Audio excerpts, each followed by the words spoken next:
Dark crisis का final part वहीं से शुरू होता है जब डेथस्ट्रोक ने नाइटविंग के अंदर डार्कनेस को स्प्रेड कर दिया था और नाइटविंग डार्कनेस का गुलाम बनने वाला था, जिसकी प्रोसेस अभी तक चल रही है।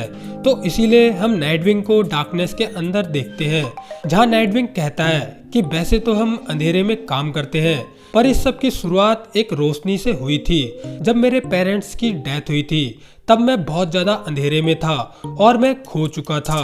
तभी इस डार्कनेस में डेथस्ट्रोक अपीयर होता है और वो नाइटविंग से कहता है कि रिचर्ड ग्रेसन, ये तुम खुद से कह रहे हो, पर डार्कनेस कभी भी खत्म नहीं होती। तुमने दुनिया में बहुत उम्मीद फैला दी, पर अंत में डार्कनेस की ही जीत होगी। यही सच्चाई है। पराया तो मर गया, पर उसकी डार्कनेस अभी भी जिंदा है और उस डार्कनेस ने तुम्हें जकड़ लिया है। वो तुम्हें पीछे कर रही है। रिचर्ड, क्या अब तुम राउंड 2 के लिए रेडी हो? नाइटविंग डेथस्ट्रोक को पहचानते हुए कहता है, स्लेड, क्या ये तुम हो? डेथस्ट्रोक कहता है, हाँ मैं स्लेड हूँ। बच्चे, हर बार मैं और तुम आमने सामने आ ही जाते हैं और तुम्हें बाहर कुछ फील हो रहा होगा। तुम्हें क्या लगता है जस्टिस लीग और वो छोटे बच्चे कमबैक कर पाएंगे? वहीं दूसरी ओर हम हॉल ऑफ जस्टिस के बाहर हम एक घमासान फाइट को देखते हैं, जिसमें जस्टिस लीग और सभी सुपर हीरोज डार्क आर्मी को रोकने के लिए अपनी जान लगा रहे होते हैं, पर डार्क आर्मी हारने का नाम ही नहीं लेती। और वहीं डार्कनेस के अंदर नाइटविंग डेथस्ट्रोक से कहता है कि आखिर तुम ये सब क्यों कर रहे हो? जिसके जवाब में डेथस्ट्रोक नाइटविंग से कहता है कि इस दुनिया ने मेरे बच्चों को बहुत परेशान किया है। इस दुनिया में कभी भी लड़ाई खत्म ही नहीं होती। पराया ने मुझे सच्चाई दिखाई थी। हम अब डार्कनेस में ही ठीक है, वहाँ दर्द कम है और इस दुनिया का खत्म होना जरूरी है। और ये कहने के बाद नाइटविंग और डेथस्ट्रोक की फाइट शुरू हो जाती है और ये फाइट दरअसल में नाइटविंग और करप्टेड डार्कनेस में होती है। और वही हॉल ऑफ जस्टिस के बाहर सभी सुपर हीरोज डेथस्ट्रोक को रोकने की कोशिश कर रहे होते हैं और हमें मिस्टर ट्रैफिक से पता चलता है कि पराया के द्वारा बनाया गया नया मल्टीवर्स न्यू 52 मल्टीवर्स से कोलैप्स हो रहा है और इसकी वजह से पूरा मल्टीवर्स खतरे में आ चुका है और मल्टीवर्स को बचाने के लिए और भी सुपर हीरोज की जरूरत पड़ेगी। तभी होता यह है, यहाँ Damian Wayne Justice League Incarnate के साथ पहुंचता है और वो कहता है, लो मैं आ गया एक नए वेपन के साथ, डॉक्टर लाइट। जिसके बाद डॉक्टर लाइट मिस्टर ट्रैफिक को बताती है कि मेरे पास डार्कनेस से लड़ने की पावर्स हैं। मैंने उस लाइट को एब्जॉर्ब कर लिया है जिससे ये मल्टीवर्स क्रिएट हुआ था। पर मिस्टर ट्रैफिक कहता है कि हमारे पास पहले से ही लाइट वाले हीरोज हैं, जैसे ग्रीन लैंटर्न।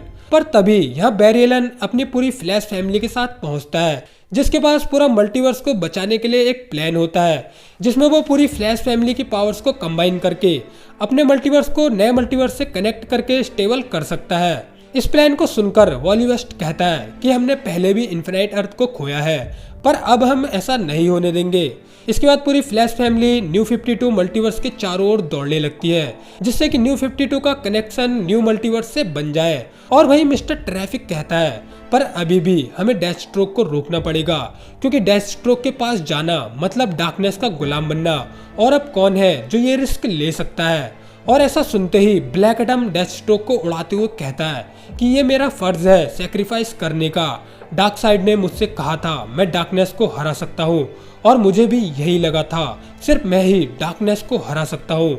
इसीलिए मैंने यंग हीरोज पर भरोसा नहीं किया और मैंने सोचा कि सिर्फ मेरे पास ही वो क्षमता और पावर्स है डार्कनेस को रोकने के लिए। पर मैं सही था और इसीलिए मेरा नाम है ब्लैक एडम। और ऐसा कहने के बाद पूरे आसमान से काफी तेज लाइटनिंग गिरने लगती है, जो कि डेथस्ट्रोक से लेकर सभी सुपर हीरोज पर जा गिरती है और इसकी वजह से ब्लैक एडम की सभी पावर्स सभी सुपर हीरोज में बढ़ जाती है और सभी के पास ब्लैक एडम की थोड़ी थोड़ी पावर्स होती है। और यहाँ हम ये भी देख सकते हैं कि डेथस्ट्रोक डार्कनेस से आजाद हो चुका है ब्लैक एडम की लाइटनिंग की वजह से, और डेथस्ट्रोक ब्लैक एडम से कहता है कि मैं अब आजाद हूँ, तुमने ये क्या किया?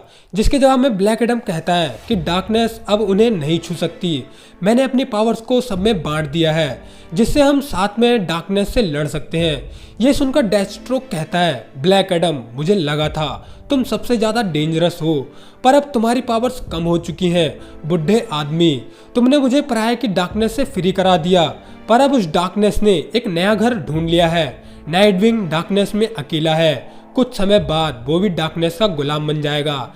ऐसा सुनने के बाद ब्लैक एडम सीधा डेथस्ट्रोक पर अटैक कर देता है और वहीं हम नाइटविंग को देखते हैं जो अभी भी डार्कनेस से लड़ रहा होता है। और वहीं न्यू 52 मल्टीवर्स पर डार्कनेस काफी तेजी से बढ़ती जाती है और ऐसा लगता है ये मल्टीवर्स डार्कनेस द्वारा निगल लिया जाएगा। और वहीं पूरी फ्लैश फैमिली जो मल्टीवर्स का कनेक्शन बना रही होती है उससे भी डार्कनेस दूर नहीं भागती। जहां भागते हुए लिंडा वेस्ट बैरी से कहती है हम लोगों ने मल्टीवर्स में जितने भी कनेक्शन बनाए वो सभी कनेक्शन डार्कनेस तोड़ती जा रही है, हमें स्पीड फोर्स के अलावा कुछ और भी चाहिए। लिंडा वेस्ट की ये बातें सुनकर पीछे से डॉक्टर लाइट बैरी एलन से कहती है कि मेरी स्पीड को ज्वाइन करो तुम्हारी स्पीड के साथ। और इसके बाद डॉक्टर लाइट और फ्लैश फैमिली साथ में पूरे मल्टीवर्स का चक्कर लगाते हैं और स्पीड फोर्स और लाइट के मिलने की वजह से डार्कनेस पूरे मल्टीवर्स से गायब होने लगती है, क्योंकि लाइट डार्कनेस की सबसे बड़ी कमजोरी है और इसी वजह से पूरे मल्टीवर्स से डार्कनेस भी गायब हो जाती है। और स्पीड फोर्स की वजह से न्यू 52 मल्टीवर्स पूरे इन्फिनाइट मल्टीवर्स में मर्ज हो जाता है और पूरा मल्टीवर्स नए मल्टीवर्स में फिट हो जाता है। और वहीं मिस्टर ट्रैफिक अपने मल्टीवर्स को देखकर कहते हैं कि ये अब स्टेबल हो चुका है, पर अभी भी ब्लैक एडम डेथस्ट्रोक से फाइट कर रहा होता है। जहां डेथस्ट्रोक ब्लैक एडम पर भारी पड़ता है क्योंकि ब्लैक एडम ने अपनी पावर्स को सभी सुपर हीरोज को शेयर कर दी होती है। सो यहाँ डेथस्ट्रोक ब्लैक एडम से कहता है कि ब्लैक एडम मैं तुमसे सरप्राइज हूँ कि तुम इन बच्चों की हेल्प कर रहे हो, जबकि ये बच्चे हमारे टाइम के लायक नहीं है और अब तुम उन्हें प्रोटेक्ट भी कर रहे हो। जिसके जवाब में खून में लथपथ ब्लैक एडम डेथस्ट्रोक से कहता है कि मैं उनके लिए जान भी दे सकता हूँ। ब्लैक एडम का ये जवाब सुनकर डेथस्ट्रोक अपनी तलवार उठाता है और ब्लैक एडम को मारने ही वाला होता है। और वहीं हम देखते हैं नाइटविंग अभी भी डार्कनेस से लड़ने में लगा होता है। तब नाइटविंग सोचता है कि अगर मेरी जगह ब्रूस होते तो वो डार्कनेस से नहीं लड़ते, इसीलिए मुझे डार्कनेस को समझना होगा। और इसके बाद होता यह है डार्कनेस नाइटविंग पर पूरी तरह से टेक ओवर कर लेती है।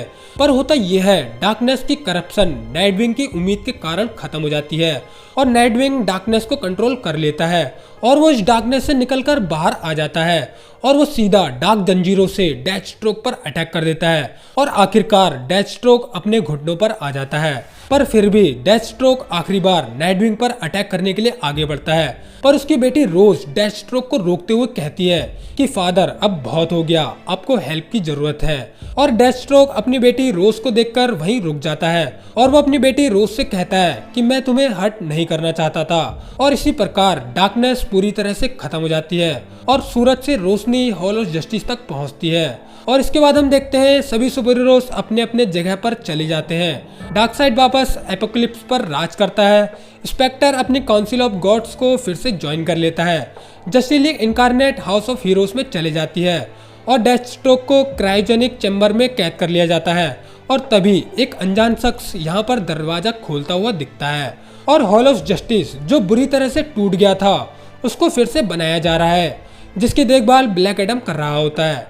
और सबसे आखिर में बैटमैन नाइटविंग को बताता है कि फ्यूचर में नाइटविंग ही जस्टिस लीग को लीड करेगा और नए मेंबर्स को भी ऐड किया जाएगा। और यहीं पर डार्क क्राइसिस का फाइनल पार्ट एंड हो जाता है। और गाइस मेरे एग्जाम आ चुके हैं तो वीडियोस थोड़ी लेट हो सकती हैं, so tata bye bye, take care. Like you, be strong to hold the powers of the sun.